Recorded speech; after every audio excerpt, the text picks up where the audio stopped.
Hallelujah. Amen. Greetings, bazalwane, in the wonderful name of our Lord and Savior Jesus. It's always a privilege and an honor. We honor. Ukuthi uzathi uyakhumbula ihubula kaDavid elithi ngajabula lapho bethi masiyendlini kaJehova. Amen. So it indeed is a privilege and an honor, bazalwane, to be summoned into the house of the Lord. Hallelujah. It is a privilege and an honor to be summoned into the presence of the Lord. Amen. Where together we experience the manifest presence of God, personal in our midst. Amen. Where we experience the manifest presence of Him, the Spirit of Truth, Jehovah again, personal in our midst. Amen. So kumnandi ke bazalwane uma sihlangene endlini yokuthandaza, kumnandi uma sihlangene egunjini eliphezulu, the upper room, sihleze enyaweni kaKrestu and ready ukuthi sifunde, so that the people esifike siyibona la enkonzweni siphume sesingebona. Hallelujah. Siphume sekunomahluko. Amen. Now uNkulunkulu in His infinite wisdom, Nkosi yami, ngesizulu sithi uNkulunkulu ngobuhlakanipha kwakhe okungenamkhawulo, uNkulunkulu ngokuhlakanipha kwakhe okungefaniswe, uNkulunkulu futhi ngokuhlakanipha kwakhe okungapheli. Nkosi yami, uNkulunkulu ubone sifanelekile thina njengebandla God's Sanctuary Family Church, individually and corporately, ngamunye ngamunye, ukuthi angasithuma. Amen. Niyasizwa kahle isizwe ngesikhulumayo. uNkulunkulu ubone kunjani? Ubone sifanelekile in this year 2023 thina njengebandla God's Sanctuary Family Church, individually and corporately, meaning ngamunye ngamunye. Ubone kufanelekile ukuthi thina angasithuma ngamunye ngamunye njengebandla ukuthi siphumele ngaphandle and go into the length and breadth of the world. Siye kubude nobubanzi bomhlaba, ubude nobubanzi besifundazwe esikuso the province of KZN. Siye in the length and breadth kubude nobubanzi bomhlaba, or the country South Africa. Hallelujah. Amen. Sifike senzeni mase siphumile. Sifike simemezele. Siphinde futhi sitshelane sisodwa, siphinde sitshele nabanye ukuthi lo nkulunkulu enimrejectayo, lo nkulunkulu enimenqabayo, lo nkulunkulu ohambela kude naye, lo nkulunkulu omphushela kude naye, lo nkulunkulu obuza abanye kade beyile enkonzweni ukuyokhonza ukuthi bekunjani esontweni. I am telling you, mark my words, bala amagama ami, before unyaka uqale wena uzobe usubona ukuthi nguye kanye lo nkulunkulu omdingayo. Amen. Hallelujah. Niyayizwa bazalwane leyo? Amen. Kuyi-privilege lokho. Angazi ukuthi privilege ngayibeka ngithi ngesizulu esihle. Yabona kuyini? Kuyisibusiso ukuthi in the body of Christ, emzimbeni kaKrestu, uNkulunkulu abone sifanelekile ukuthi siyibandla elithumekayo. Amen. Ibandla elingaphuma liyomemezela, liphinde litshela abantu, liphinde litshelane lilodwa ukuthi bafowethu, lo nkulunkulu ombalekelayo, lo nkulunkulu omphushela kude, lo nkulunkulu omnqabayo, lo nkulunkulu ohambela kude naye, nguye kanye lo nkulunkulu omdingayo. Hallelujah. Iyona ke bafowethu imandate yethu, iyona assignment, iyona instruction, iyona theme esinikwe yona for the year 2023. Uyoziyophela unyaka sihlaziya ngokwembhalo ngoba khona uNkulunkulu into ayiformayo in our lives as a people. Hallelujah. Because scripture teaches us ukuthi Christ must be formed in us, ukuze mebonakaliswa sifaniswe kanye naye. Hallelujah. Ngoba if Christ is not formed in us, umebonakaliswa ngeke size sifane naye.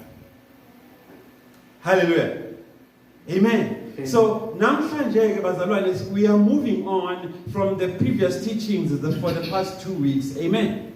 So namhlanje simovela to part 2 where uNkulunkulu said kithina ukuze nikwazi ukuyilauncha le theme, ukuze nikwazi ukuthi le assignment ni fulfill, le assignment niyenze kahle, kumele niqale kuqala. Ayinkosi yami, kumele niqale kuqala ngoku-understanda ingozi the dangers, yes, the dangers yokungabi noNkulunkulu, ubungozi bokungabi noNkulunkulu. Kufuneka ni understand also the what you call ubula bomuntu ongenaye uNkulunkulu. Amen. So ilapho ke athe Holy Spirit me summon esibizele egunjini eliphezulu. Wathi God Sanctuary Family Church ngoba nivumile ukuthi nithunywe phinde nithumeke ukuze nikwazike ukuthi le assignment, le special mandate uNkulunkulu aninike sona nisenze sibe impumelele, nisenze kahle, nibe efficient and proficient kusona. Qalani la qala. Amen. Nizoqala ngokuthi ni understand ukuthi ubungozi bokungabi noNkulunkulu kunjani. Niphinde futhi ni understand ububula, ubuphukuphuku, the stupidity yomuntu ongenaye uNkulunkulu. Amen. Amen. Ngoba ukuze nikwazi ukuphumela ngaphandle umuntu nimtshele understand ukuthi kuyena lo uNkulunkulu omnqabayo, the God whom you are rejecting is the very God that you need. Ngeke lo muntu abe convicted uma wena ungenabo ubuhlakani nokwambulelwa. You understand? Nokuba nesambulo ngezikaMoya, ukwazi ukwenza i-diagnosis njengodokotela. Amen. Uthi ukhuluma nomuntu mumtshela ukuthi lo uNkulunkulu ombalekelayo, lo uNkulunkulu omrejectayo, uyena omdingayo. Methi usho ngani lokho mase ungazi ukuthi uzoqhubeka uthini. Amen. So kufanele ukwazi ukubona lokho, ukubona indlela akhuluma ngayo, ukubona indlela ayiphatha ngayo, uphinde ukubone futhi nasendleleni acabanga ngayo ukuthi lo muntu lo he is in danger of being godless. He is in danger of ukuphila ngaphandle kukaNkulunkulu. And akukho safe ukuphila uNkulunkulu ungenayo. Amen. Amen. Now understand abazalwane. Now, to continue with this teaching, ukuze siqhubeke kahle nale teaching, uNkulunkulu siyalele ngomoya wakhe ukuthi siye encwadini yamaHubo chapter 53. NgokweBhayibheli elidala kuthiwa incwadi yamaTehilim. Amen. The book of Psalms chapter 53. Hallelujah. Now sizofunda uverse 1 siye kuverse 1 siye kuverse 3. Hallelujah. Hallelujah. Sizofunda uverse 1 siye kuverse 3. Why sithunyelwe kule ncwadi ukuthi sifunde? Ngoba uNkulunkulu ufuna sazini, ufuna sakhe isisekelo osakhele esisekelweni le ncwadi ezosivezela sona. Amen. Ufuna sakhele esisekelweni incwadi yamaTehilim or incwadi yamaHubo ezosivezela sona. Amen. Ukuthi umuntu ongenayo uNkulunkulu uphila kanjani? Umuntu ongenayo uNkulunkulu ucabanga kanjani? Umuntu ongenayo uNkulunkulu uziphatha kanjani? Amen. Amen. So sizolauncha so that by the time we go deeper into teaching, vele sibambene ngezandla sihambisana ndawonye. Are you with me? Ake sizweke ukuthi by inspiration of the Lord uthini uDavide eHubeni 53 uNkulunkulu akhuluma ngalo nathi namhlanje. Amen. Amen. Ngoba thina senzeni samukele ukuthunywa, savuma futhi ukuthunywa ukuthi sitshelane sodwa siphinde futhi sitshele nabanye ukuthi lo uNkulunkulu whom you are rejecting is the very God that you need. Lo uNkulunkulu enimbalekelayo nenimnqabayo nenimkhahlelayo uyena uNkulunkulu enimdingayo. Hallelujah. Ake silalele ukuthi uthini uNkulunkulu ngezwi lwakhe kuphi encwadini yamaHubo. Hallelujah. Akuyifunde silalele ukuthi uNkulunkulu uthini. The book of Psalms. Hallelujah. Chapter 53. Amen. Verse 1 to verse 3. Amen. Verse 1. Fools say to themselves, there is no God. Uyayizwa leyo nto? Uma uyifunda in the singular, ithi a fool says in his heart there is no God. NgesiZulu ithini? Ithi siwula, isiduphunga, isiphukuphuku has resolved enhlizweni yaso, sinqumile enhlizweni yaso ukuthini? Ukuthi uNkulunkulu akekho. Amen. They are all corrupt and they have done terrible things. Niyasizwa isizathu esiba ukuthi uNkulunkulu athi isiwule sinqumile enhlizweni yaso ukuthi akekho ingoba yini? Ingoba zonke lezi phukuphuku ecabanga ukuthi ihlakaniphile zinjani? Zicorrupt. Zikhohlakele. Number 2, terrible things. They have done terrible and abominable things. Izinto ezingamukeleki kubani? Kubaba uNkulunkulu.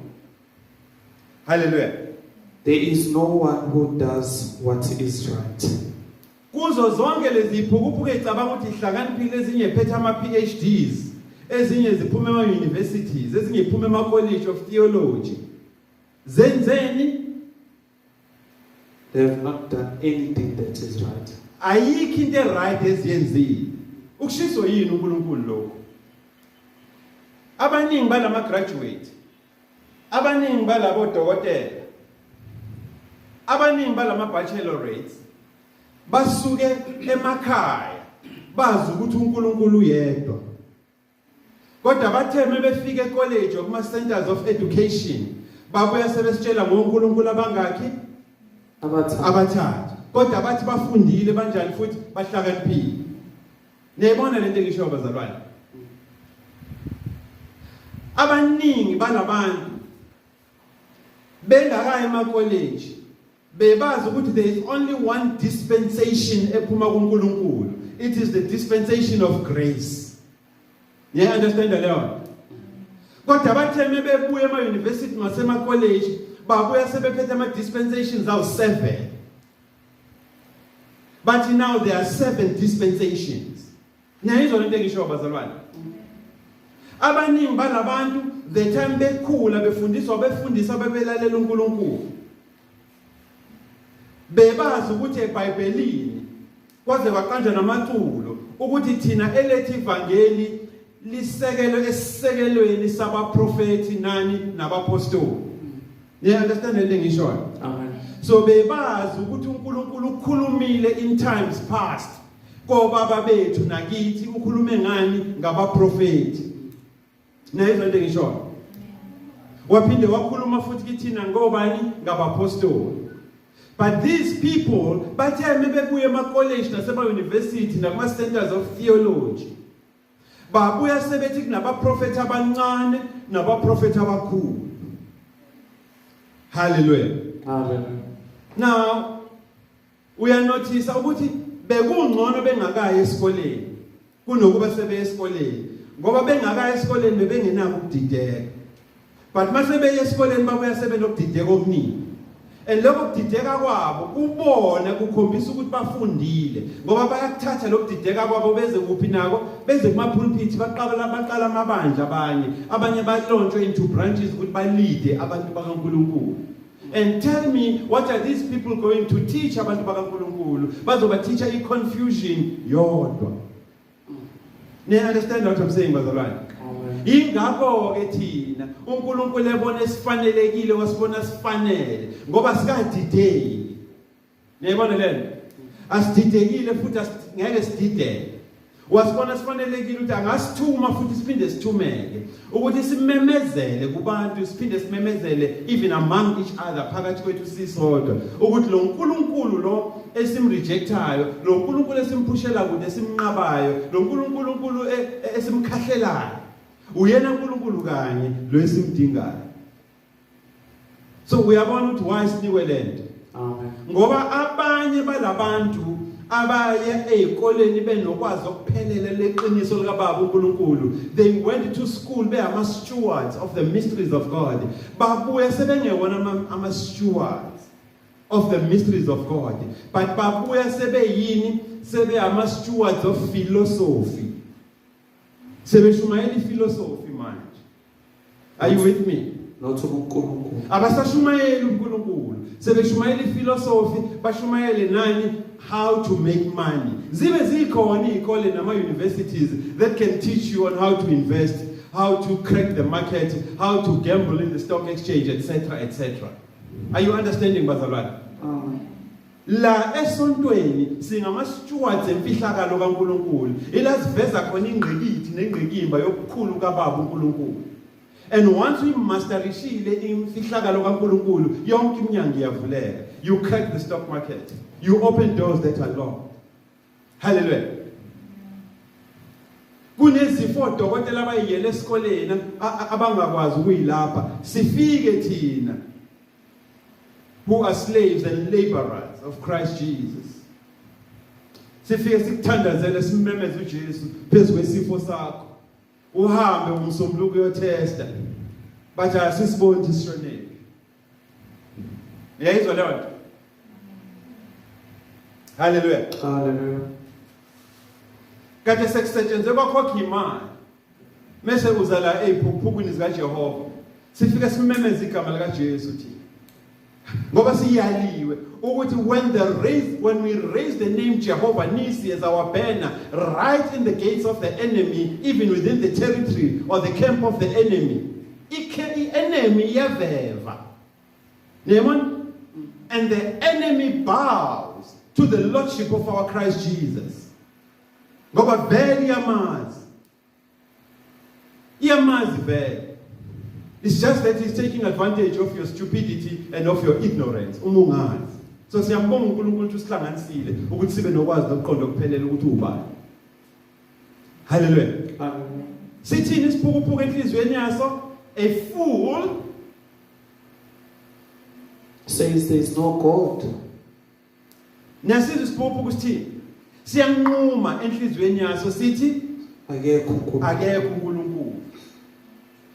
And into ehlekisa tu ngalezi phukuphuku. Uma zehlelwa imshophi ethile yempilo.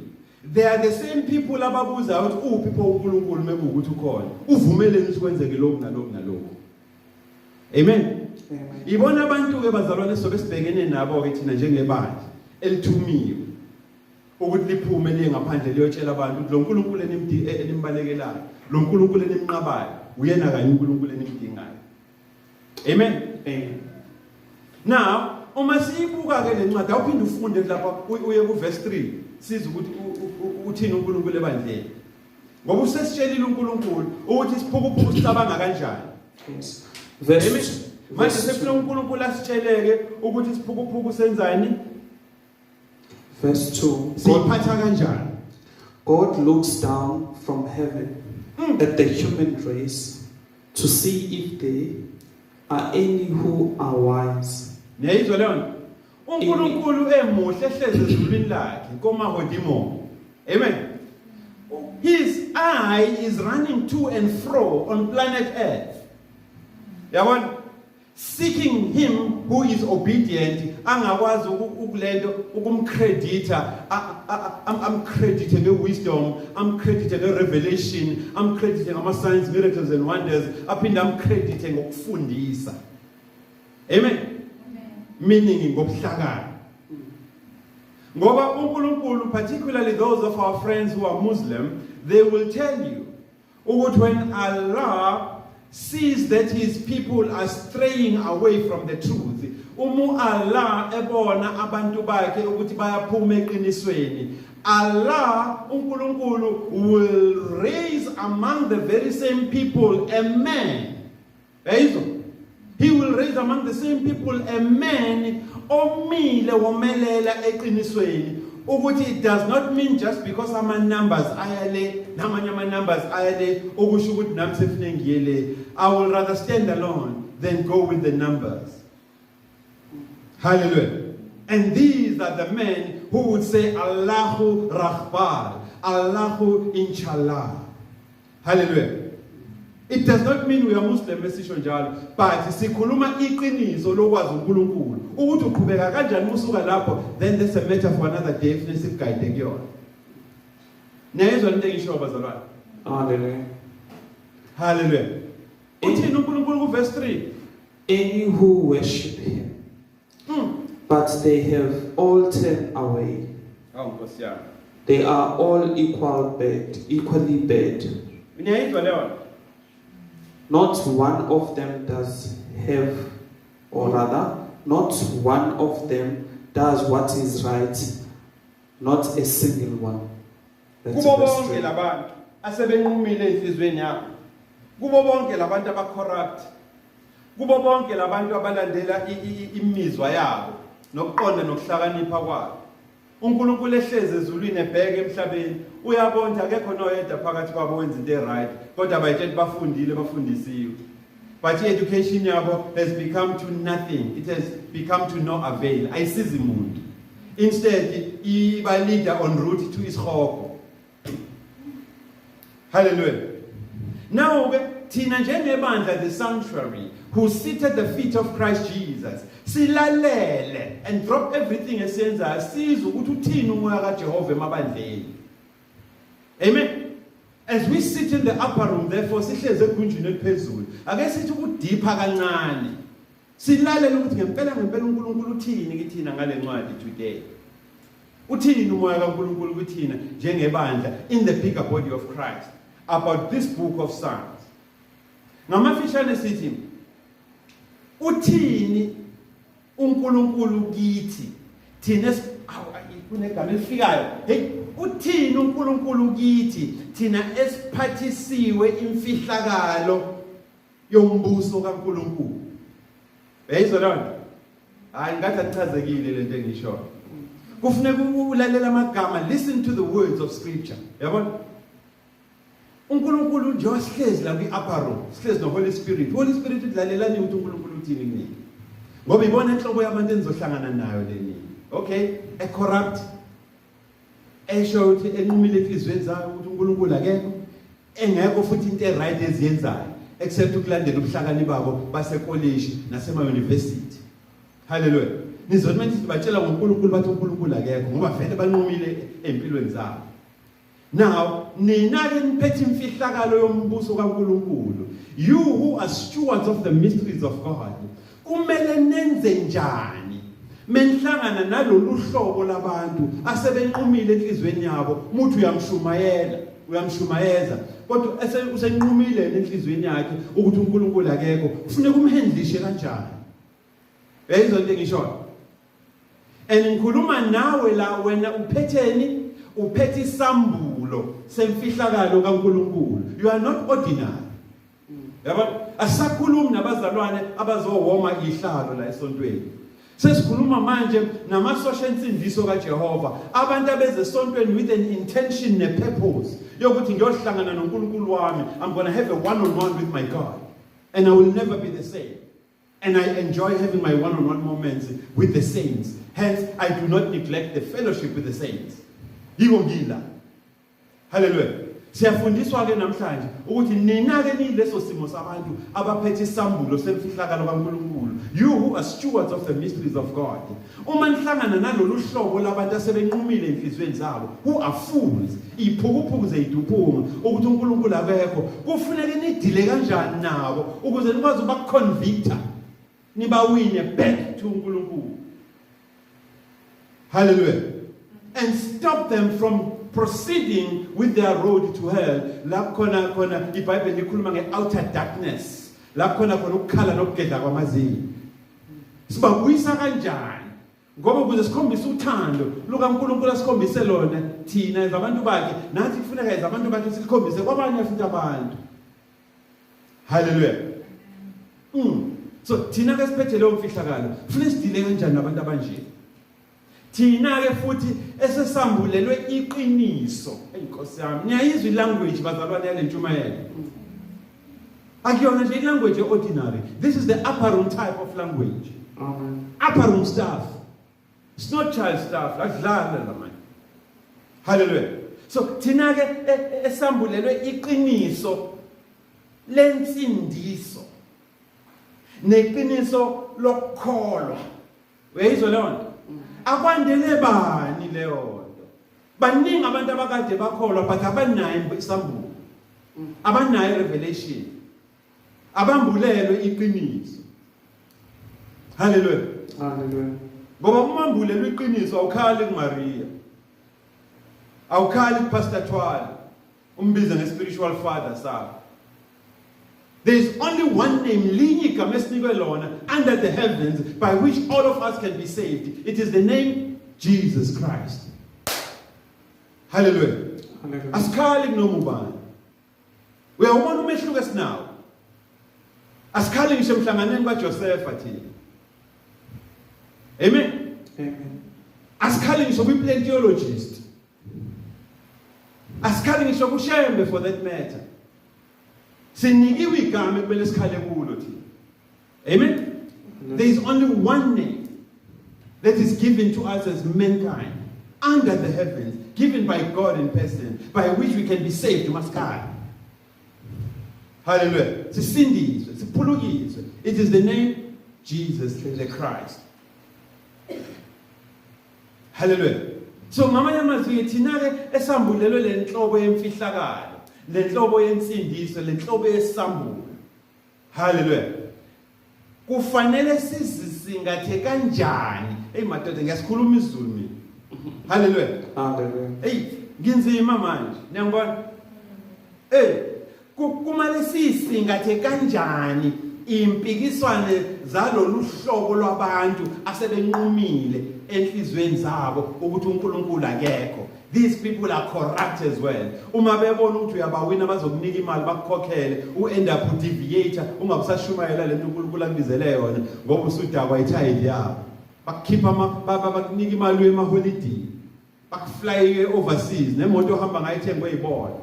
So sebeyakwazi ukutshela ukuthi shumayela ini. Hallelujah. Ukuze baqhubeke nokuphila esonweni. Siyakunqaba ke thina lokho la eSanctuary.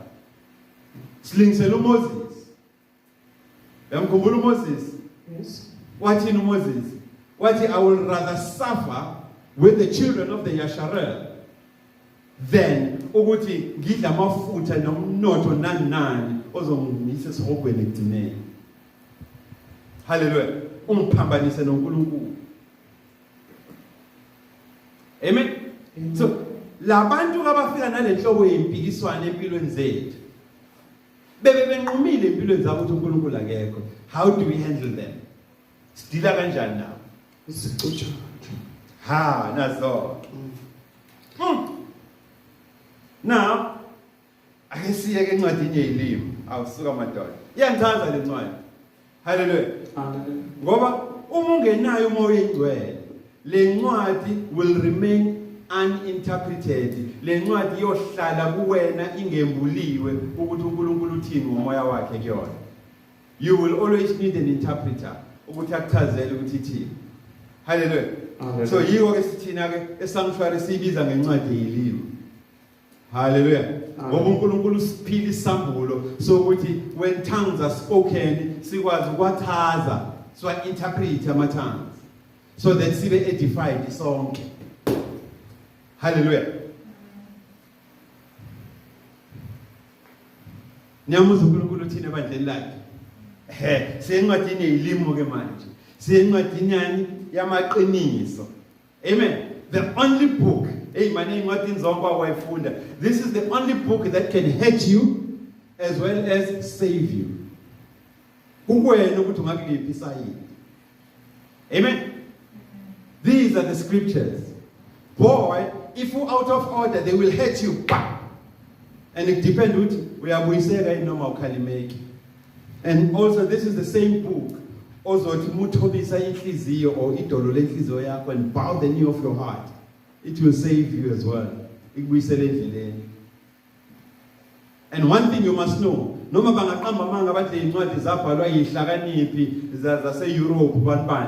thing you must know, there is no intellectual that can write things that goes against his will, feelings and thoughts. Ageko. Hallelujah. And this must be a very special book. Special God, the Scriptures. Ngishuzwa uthi awufuna ukisho lento ishiwa iScripture, but ngenxa ukuthi operate and function by the Spirit of the Lord, sigcina sishumayeza thina njengoba namanje ngishumayeza thina, ngishumayeza mina. Yayizwa leyo nto? Twala naba abantu la emnyama. They are en route to hell. Banqumile inhlizweni yabo ukuthi uNkulunkulu akekho. Are corrupt. Ayikho into abayenzayo ehambisana noNkulunkulu. They are abominable. How do you preach the gospel of salvation kubona? Funa kuyisingathe kanjani, uyiphathe kanjani uma udila nezimpikiswano eziqhamuka kubona. Ngoba bazodala impikiswano ngoNkulunkulu wakho, kodwa uyena uNkulunkulu vele futhi abamnqabayo abangamfuni. Kodwa badala impikiswano ngaye. Hallelujah. Ake siyeke bafowethu encwadini yezilimi. The book of truths. The book that can hurt you as well as save you. Hallelujah. Sibheke ke bafowethu ukuthi yimiphi imiyalelo. Yayizwa leyo nto? Yimiphi imiyalelo ekumele siyilandele futhi siyihloniphe ukuze sikwazi ukuthi convict these people with the word of God, the double-edged sword of the Spirit that is able to cut and separate bone from marrow. Esisharp inhlangothi zombili. Ngoba iyona nkembe siphethe thina le. Hallelujah. And ngeke ungitshela ukuthi umuntu oyisoni ngiphethe le nkemba le esika inhlangothi zombili angangihlula. This is the double-edged sword of the Spirit of the Lord, the word of God. Hallelujah. That call things that aren't into being. Hayi man. Namhlanje ke siyafundiswa ukuthi thina ke esiphethe lezi imfihlakalo kufuneka siyiphathe kanjani, kufuneka sidile kanjani nalenhlobo yabantu abathi uNkulunkulu akekho asebenqumile enhlizweni zabo. Hallelujah. So sizoya ke la kuma scriptures azosikhombisa imiyalelo. Sizoya encwadini la yabaseKorinte bokuqala, 1 Corinthians chapter 2. Amen. uNkulunkulu uzosilontsha kuyona so that by the time we build up preaching uzobe sowazi ukuthi foundation ithini. Hallelujah. Are you with me bazalwane? Amen. So sizoya kwincwadi yabaseKorinte ke lapho kuqala, 1 Corinthians chapter 2. Amen. Sizoyiqala ku verse 12. Kancane nje sizoyibamba hand in hand so that isisheshe siqede ungaze ube confused. Amen. Now sizobheka ukuthi imiphi imiyalelo la kule ncwadi yabaseKorinte. Hallelujah. Ekumele siyilandele njengamaKrestu. Esinika thina prescription yokuthi sazi ukuthi hayi kudilwa kanjani nalabantu abayilenhlobo. Hallelujah. AbaseKorinte chapter 2. Inkosi yami. Ake abaseKorinte bokuqala sizoqala lapha ku chapter 2. Hallelujah. Siyasebenza ke manje angithi chapter 2 verse. Sizoqala lapha ku verse 12. Angiya understand ukuthi senzani manje. Sibheka la imiyalo nemigomo nemiqathango ekumele siyilandele uma sidila nabantu abanjani abamphikayo uKrestu. Asebenqumile futhi enhlizweni zabo ukuthi uNkulunkulu akekho. Aba corrupt, abonakele. Abanemali futhi yokuthenga ukuthi ushintshe nentshumayelo. Abanemali futhi yokuthi bathenge ngisho isonto. Baphinde bakhokhe nesalary yama cleaners and everything. Ukuze kushunyayele lento abafuna ishunyayele. And ngenxa ukuthi vele wena ubudgetha ngabo, awusakwazi ukushumayela iqiniso esontweni. Ngoba usaba ukuthi bazohamba. Hallelujah. 1 Corinthians. La sanctuary noma ungahamba uzobuya kodwa. Ngoba iqiniso lizokubiza lithi buyele sanctuary. Amen. Hallelujah. Yes.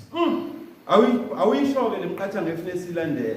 1 Corinthians chapter 2 titled God's Wisdom. Verse 12. We have not received the word Spirit. We have not received the word Spirit. Thina asamuyelisiwe umoya wezwe. Ngiyacabanga ukuthi isho kanjalo ngesiZulu. Hallelujah. Understand into ngisho? Thina siyibandla elivumile ukuthunywa liphinde lithumeke. Angithi? Amen. So uma siphuma siya ngaphandle siyoshumayela lelizwi letheme esinikwe yona yokuthi the God that you are rejecting is the very God that you need.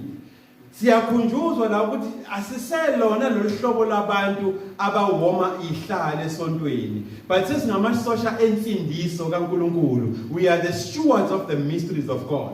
Siphethe isambulo, siphethe nemfihlakalo. Niyayizwa leyo nto? Amen. Hallelujah. Inkosi yami. Lithini iBhayibheli lapha verse 12? We have not received the word Spirit. Instead, we have received the Spirit sent by God. So what Spirit have we received? We have received the Spirit esithunyelwe ngubani? uNkulunkulu in person. Yabona? Esethi Spirit esioperator ngaso asiqhamuki kuphi emhlabeni. Akusona esezwe, akusona esase university, akusona esase college, akusona ese theology of education or theology college. Niyayizwa leyo? Esethi Spirit esifunctiona ngaso, it is the Spirit of the Lord isiqhamuka kubani? Ubaba uNkulunkulu awusuka madoda. Sent by God so that we may know all that God has given to us. Ukuze sazi sibe nokwazi nokuqonda okuphelele kwalokho uNkulunkulu asinike kona. And usinika usidayisele? No. He has given to us by grace. By grace, so it has been freely given to us. Ake simeke nje kancane lapha verse 12. Sizwe ukuthi imuphi umyalelo nemiqathango esiutholayo la kuleli verse ekumele thina njengamaKrestu siyiphathe ngawo uma sesisingatha izimo zezimpikiswano. Hallelujah. Hallelujah. Now uzonotice la if we go deeper ukuthi thina kumele sivumelane as God's Sanctuary Family Church in the bigger body of Christ. Hallelujah. Kufanele sivumelane ukuthi we madoda no sis nabafowethu thina esiphethe le theme ka 2023 asivumelekile ilalele kahle asivumelekile ukuthini ukuhlanganyela kwimfundiso zobuhlakani zabantu. Uyayizwa leyo nto? Asivumelekile ukuthi sihlanganyele kwimfundiso zobuhlakani babantu be-education yabantu. Hallelujah. Hallelujah. Which education falls outside of the scriptures. Niyayizwa lento bazalwane? So asivumelekile ke thina ukuthi uma siya kulabantu siyobashumayeza mase sigcina si-engage ey'ntweni zabo that is outside of the scriptures. Yabona? Uma labantu sebetshela ngoCyrus, noSoros, noBanban, izinto wena ezingekho ezwini likaNkulunkulu onikwe lona, unga-engage. Hallelujah. Because lezo zinto they falling outside of the ambit, they falling outside of the command oyinikiwe wena uNkulunkulu to go into the world and preach this gospel. And those that receive the testimony of your gospel, ubapapatise egameni likayise nelendodana likaMoya ingcwele. Hallelujah. Ne understand le nto ngisho? So asivumelekile ke thina ukuthi sihlanganyele kwimfundiso zalabantu zokuhlakani nezefilosofi. Hallelujah. What is required of us? Thina ezibandla likaKrestu, all that we are required to do ukuthi singa-edi futhi singanciphisi kulowo uNkulunkulu asinike kona in his scriptures. Hallelujah. Asi-edi futhi asinciphisi ey'ntweni uNkulunkulu asinike zona kwezikabani kwezikaMoya. Hallelujah. Amen. Awulalele nje uverse 12 ukuthi uthini. Awulalele okugcina. Verse 12, First Corinthians chapter 2, verse 12. Now we have received not the spirit of the world, but the Spirit who is from God, that we might know the things that have been freely given unto us. Asihlanganyeli kuhlakani babantu, nama-philosophy yabantu, nama-experiences abantu ngokukholwa. No.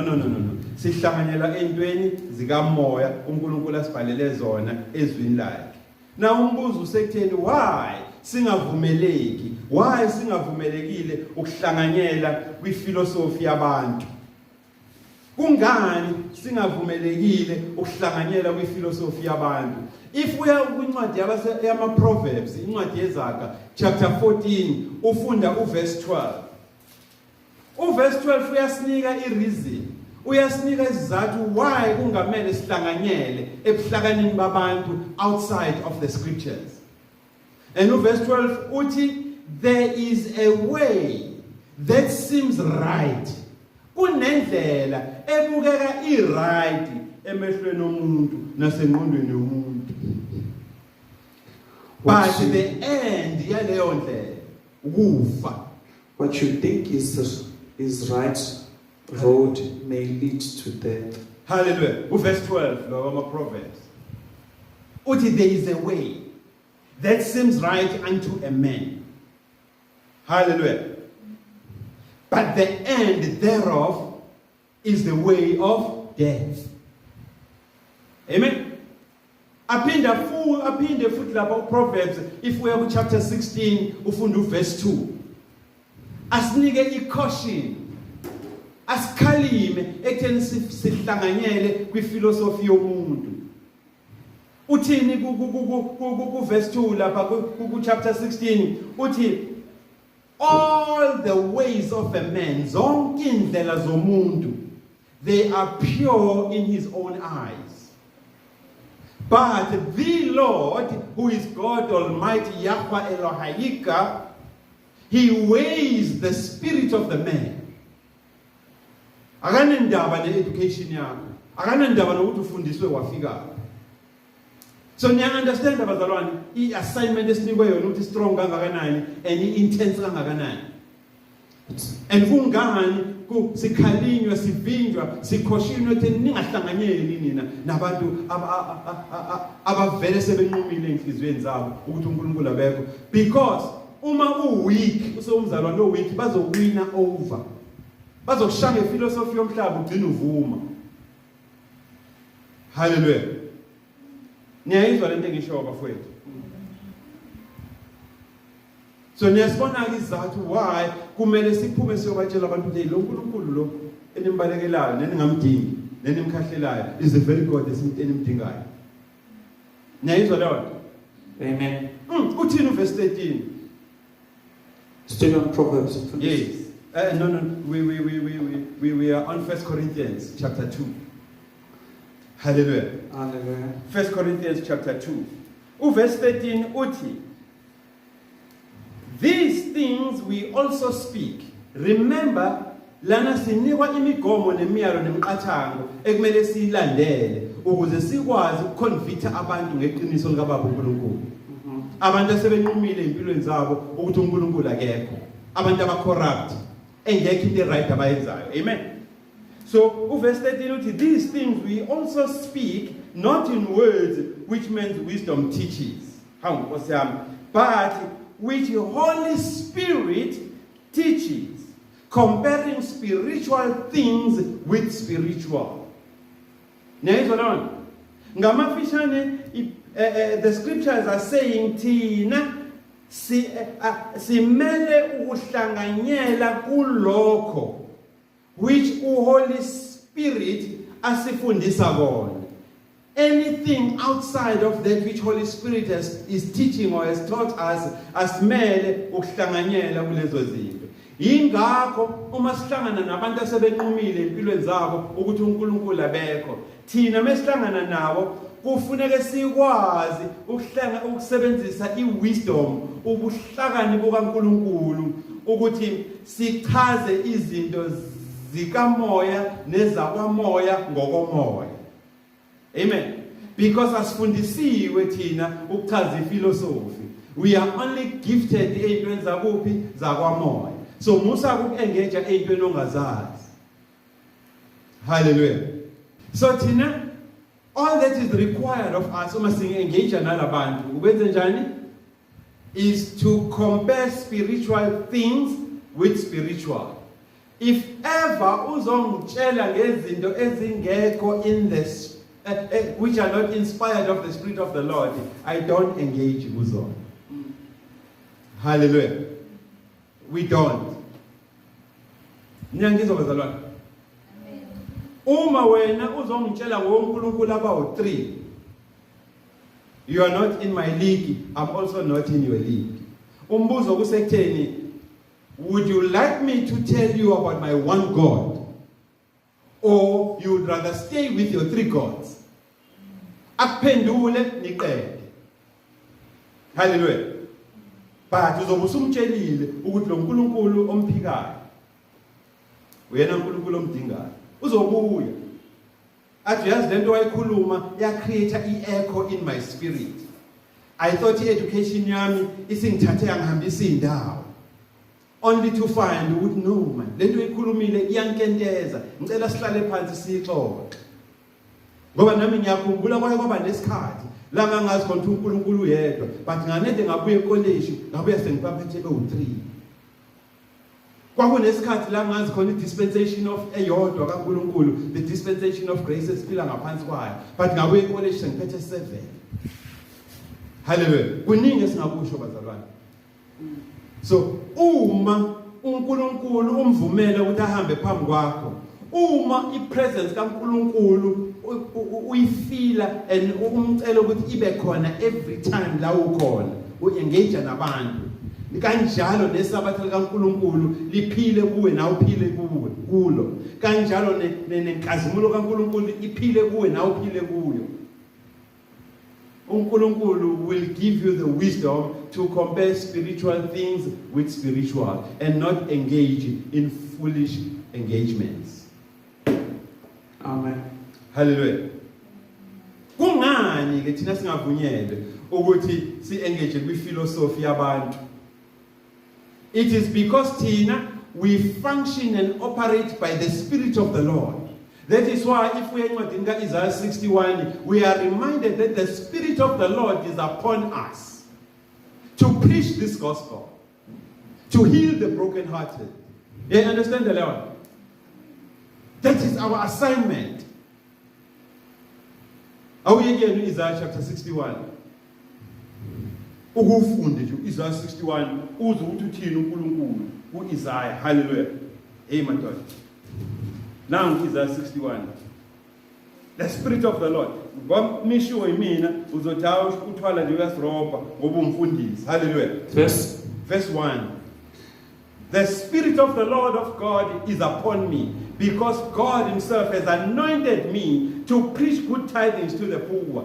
Thiyo wathi wasiphume, siyomemeza, sibatshele ngalo uNkulunkulu abamkhahlelayo, nabamnqabayo, nabamphikayo ukuthi bayamdinga, and mark my words, balamagama ami ngeke uphele unyaka bengamukela. The sovereign Lord has filled me with his Spirit. Hallelujah. He has chosen me and sent me to bring good news to the poor. Yes. To heal the brokenhearted. To announce liberty. Release to captive. And freedom to those in prison. And to do what? To proclaim the acceptable year of the Lord. Ngoba uma sihlukana nawe, I must proclaim the acceptable year of the Lord. Ukuze ube ne-date nawe owahlangana nawe noNkulunkulu. Ukuthi it was on such and such a date. Ngahlangana nomfundisi uThwala, and uyamkhumbula uIsaiah ethi ngokufa kwenkosi uZiya. Nawe ufuna ukwazi ukusho kanjalo ukuthi ngahlangana noPastor Twala, ngiphethe yonke iphilosophy, ngiphethe nama degrees. But ngahlangana noNkulunkulu after ngikhulume noBaba Twala. Hallelujah. And ngamkhetha uNkulunkulu, and this is the date and this is the year. I was minted in the Spirit. This is the date, this is the year. I was minted in the heavens to go out there and preach this gospel of salvation. Amen. Hallelujah. Hallelujah. Asase siqeda bafowethu. Uthini verse 14? Enkosi yami. Same chapter. Siku 1 Corinthians chapter 13. Hallelujah. Sorry, siku 1 Corinthians chapter 2. Uthini verse 14. Angithina la sinika umqathango, kusinikwa indlela efanele siyilandele uma sidila nabantu abanomsindo ngaphakathi. Now, 1 Corinthians chapter 2 verse 14 says, kodwa ke the natural man, umuntu wemvelo, yayizwa leyo. Amen. Umuntu wemvelo does not receive the things of the Spirit of God, for they are foolishness to him, neither does he comprehend them, because they are spiritually discerned. Yayizwa leyo. Hey madoda, lithini iBhayibheli lithi? Uma siphuma siyokhuluma nabantu asebemphikile uNkulunkulu baze benza nezinqumo empilweni zabo, kufuneka siphume sinokuqonda ekuphelele nolwazi oluphelele lemfihlakalo yezulu ukuthi umuntu wemvelo, the natural man, does not receive the things of the Spirit, because vele akanasambulo. Uyayibona leyo nto? The natural man, umuntu wemvelo, does not receive, he cannot be taken in the Spirit because he has not made himself available in the Spirit. The natural man unqumile empilweni yakhe nasenhlizweni yakhe ukuthi there is no God. So yazi modila naye ukuthi wayini usaqala ukukhuluma naye ngezikaMoya ngeke azamukele same day. Yayizwa leyo? Ngeke azamukele same day because the natural man, umuntu wemvelo, does not receive the things of the Spirit of God. Ngoba kuyena they are foolishness. Ziwubuphukuphuku. Kanjalo futhi, neither can he comprehend or understand uqonde ngqo. Amen. Neither can he comprehend the things of the Spirit of God. Why? Because they are spiritually discerned. Uzazi lezi zinto ngokuthi wena ube nesambulo kwezikaMoya. Hallelujah. Hallelujah. So a man who is natural, umuntu wemvelo, osenqumile empilweni yakhe, there is no God. Akuyizi ukuthi angayizwa le ntshumayelo. Uyasidinga. So uma uyilalela le ntshumayelo kwi-YouTube noma kwi-video, ayingabi yi-hit and run. Uyilalele mase ucela usizo. Hallelujah.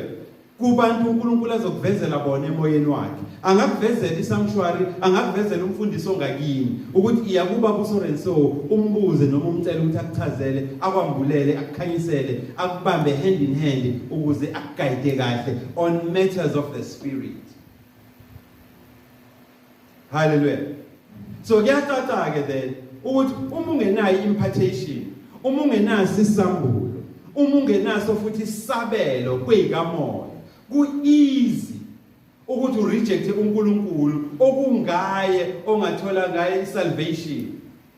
Hallelujah. Insindiso, ukwaphulukiswa nokuthola ama-answers ezinto ezifunayo. Kodwa uthola ukuthi ekungazini kwakho ku-ignorance yakho ubhizwe yambalekela kanti uyena omdingayo. Yiko ke thina sivumile ukuthumeka sithunywe futhi ukuthi siphume, go into the world, sitshele ukuthi lo nkulunkulu enimbalekelayo nalo nkulunkulu enimnqabayo nenihambela kude naye uyena kanye lo nkulunkulu enimdingayo. Hallelujah. Uye kanye lo nkulunkulu enimdingayo. Amen. And noma encwadini kaMark chapter 16 verse 17 uzokutshela kungani thina nawe simdinga lo nkulunkulu. Uthi these signs, these miracles, these wonders shall follow them. These signs, lezambulo, neimfihlakalo, neibonakaliso, ziyolandela kuphela labo who believe in Christ Jesus as their personal Lord and Savior unto salvation. Hallelujah. So if ukhona ke phakathi kwethu, amen, uNkulunkulu umuzwa ukuthi ukhuluma nawe ekungazini kwakho, which all along you thought ukuthi uhlakaniphile, and uNkulunkulu uyakunatsha, uyakugudluza ngendololwane yengalo yakhe yomusa ukuthi phumela obala usho ukuthi all along ngicabanga ukuthi ngiyazi ngihlakaniphile, but today I've discovered ukuthi ekungazini kwami I thought ngiyazi, and today uNkulunkulu ungivusile kwezikaMoya, wangivusa ebuthongweni obude bengibulele ngintshontsho uSathane. Ngiyavuma ke namhlanje ukuthi lo nkulunkulu ebengimnqaba, lo nkulunkulu ebengihambela kude ngimkhahlele, lo nkulunkulu ebengimrejecta, nguye kanye lo nkulunkulu engimdingayo. Ungakhuluma nathi, ungasukuma futhi sithandaze kanye nawe, sikhulume noNkulunkulu and restore you into the sheepfold of Christ Jesus. Hallelujah. Hallelujah. Think about it. Amen. Amen. Think about it. Kungenzeka ukuthi usukholiwe isikhathi eside. Kungenzeka futhi usube umzalwane isikhathi eside. But today you had a visitation from uNkulunkulu in person. Wafike nje wadila nawe ngqo. With just this simple preaching. But wadila nawe nje ngqo. Wabona ukuthi bengidukile. I was lost, but now I'm found. Amen.